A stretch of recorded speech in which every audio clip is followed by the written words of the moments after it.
Thunderbolts is one of the 3 Marvel films that is releasing this year, and with the return of some pretty epic characters, it's a highly anticipated film. So what do we need to know before watching Thunderbolts? Thunderbolts film is supposedly about a new team who is trying to stop a new villain, Sentry. From what we know so far, Sentry is extremely powerful and is going to be pretty difficult to defeat. And like any superhero film, they all have to team up to try and stop him. I love that guy.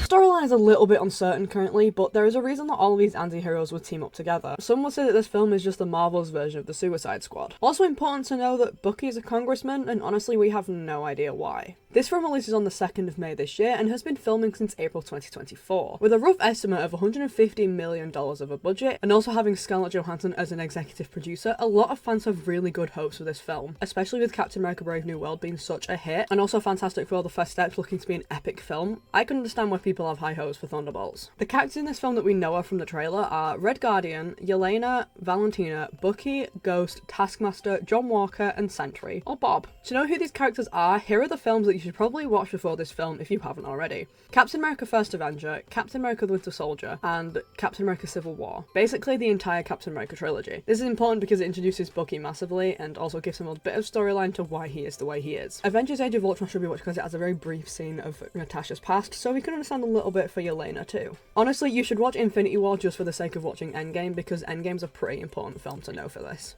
Antman and the Wasp should be watched because it introduces Ghost massively, and obviously Ghost looks to be a pretty main part in this. Black Widow is such a definite for being watched for Thunderbolts. It includes Yelena, Red Guardian, and Taskmaster. The Falcon and the Winter Soldier is an absolute must as well. It really goes into Bucky's character development and even introduces John Walker and also Valentina. Valentina as well is just a very interesting character because she bought Avengers Tower and who knows what she's actually planning, so I'm more excited to see Alexei and Bucky on screen together because I've been wanting to see them on screen for such a while now, as well as also seeing Yelena because at the minute she is my favourite character. I mean, look at her, she's just so cool. It's a fighting pose, you're a total poser. I'm not a poser.